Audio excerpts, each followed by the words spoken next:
Good afternoon, everybody. I'm meteorologist Kenny, and before I get into anything today, I do want to apologize. Most of you know that I did post a video yesterday, but then as I was watching it and going over it, I realized that I actually put a lot of incorrect stuff in there. So for that reason, last night I had taken it down from my YouTube channel, and if you try and watch it today, you will not be able to because it has now been deleted off YouTube. And that is the reason why I'm doing this video today, to bring you all up to date on the latest information, because what happened yesterday is that if you watched my video yesterday, I told you that the system up north didn't really have a name, and that the stationary front across the southeast was the named storm. Well, yeah, that was a named storm, but the named storm I was talking about was actually up here in the northeast. That was Roland, whereas I was thinking Roland was down here, and then we have a brand new system down here that is now called Winter Storm Shirley. So that is where I went wrong yesterday. I gave a lot of wrong information. So for that reason, that is why I'm doing another video today, just to make sure that you just to make sure that all of you are up to date on the latest information. So let's get right to this broadcast. As I said, this is now our main system. Winter Storm Roland is now way out into the Atlantic Ocean and poses no threat to the U.S. This system definitely poses a threat to the U.S. And what the threat will be is a lot of icing in the Ohio River Valley and possibly over several inches of snow as you get into the Mid-Atlantic. So here's what's currently going on. As you all can see, Winter Storm Roland is basically no longer active. This very long stationary front that extends all the way from the western part of the U.S. all the way into the southeastern part of the U.S. That's what our current system is, Winter Storm Shirley. You all can see that here's our current radar as of 10:20 a.m. We've been seeing widespread snow showers all throughout here in the Ohio River Valley, stretching all the way east into the Mid-Atlantic. This is going to be the area that is going to be our most concern, because that is going to be where we're watching the possibility of very big ice accumulation. So right around here, and then obviously as you get throughout the next few days, we'll be watching a lot of rain also work in places like the Gulf Coast and then eventually into the Carolinas. So here are the current winter weather alerts that are out.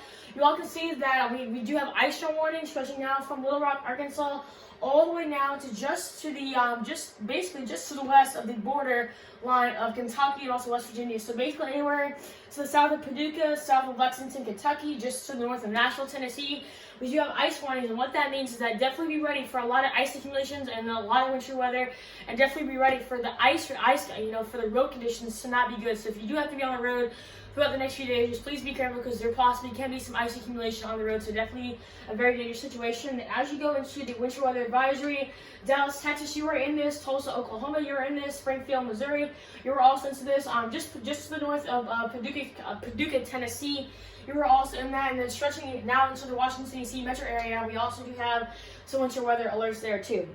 So here's the forecast for the rest of this afternoon and eventually going into tonight. Widespread showers here all across the Gulf Coast. There's that icing line stretching into places like Dallas, Texas, Little Rock, Arkansas, just to the north of a place like Memphis, Tennessee, Paducah, Kentucky. That might be just to the south of you tonight, but it would definitely not be out of the question if you do see a few flurries fall tonight. Knoxville, Tennessee, you'll be in the rain tonight, and then as you go into Lexington, that will be a place where we're going to be watching some ice. And even as you get into the Washington, D.C. metro area, basically stretching all the way from north of Little Rock, Arkansas, all the way to the east, basically to a place like Washington, D.C. That is going to be the line where we're going to be watching most of that ice. And as you go back a little bit more down towards the south, that's where the rain is going to be. And then as you go into the northeast, that's where the snowy side of this is going to be. Fast forward now into Thursday, still a lot of rain, and this is why it's called a stationary front, because this system really doesn't move that much. Still basically staying in the exact same region. Still a lot of rain that that people were experiencing yesterday. Still in that rain. People that were experiencing icing, still in that icing tomorrow, and then eventually we're starting to see some of those snow showers clear up, but still dealing with some of those snow showers in place like Washington, D.C. And then as you head into Friday, some of the wintry action is now starting to taper off. We're still seeing widespread rain showers extending all the way from the Gulf Coast all the way into the Carolinas. Some of the snow action, as I just said, the wintry action is starting to taper off. But while the eastern part of the country is seeing that system, now we're starting to see another system work its way back into the western parts of the country, affecting places like Rapid City, a place that is very hard hit by this Arctic, polar air. Great Falls, Montana, topping out at -8. We're not really going to get into the cold air today. I mostly just wanted to talk about Winter Storm Shirley.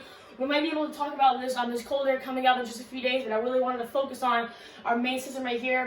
But we do have a widespread area of snow showers here across the western coast, that we could possibly be seeing some ice and snow back up towards the west. So back on towards us from Shirley, how much snow are we forecasting from Wednesday to Friday? Basically anywhere in this area in the Ohio River Valley, possibly topping out maybe 1 to 2, but then as you head closer to the DC metro area and possibly in places like Pittsburgh, Pennsylvania, southern Pennsylvania, and northern Virginia, that's where we can see the highest accumulation, possibly topping out maybe up to a foot of snow.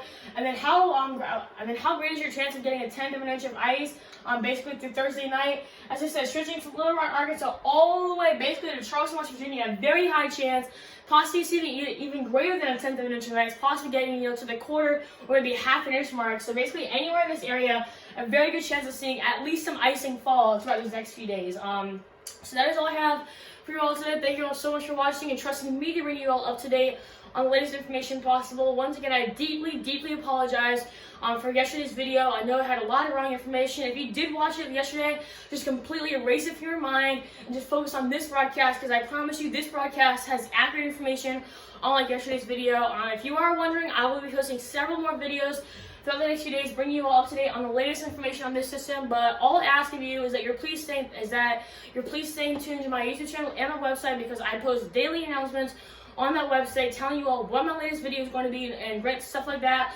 Every single video that I post on YouTube is on that latest video page on my website. So it's even more crucial that you're checking out my website, because a lot of times I post stuff on my website about storms that I do not listen in my broadcast. That is crucial for you. So that's another reason why it is so crucial for you to be checking it on that website. And if you do not know how to get to it, possibly in the next few videos, I will be posting a video telling you how to do that. But in case you do not know how to watch it, just go in the link of any of my description. Just go in the descriptions of any of my video, and I posted a link in there, so that way it is extremely extremely easy for you to access. Okay. So once again, that is all I have for you all today. Thank you all so much for watching, and I hope you all have a great rest of your day.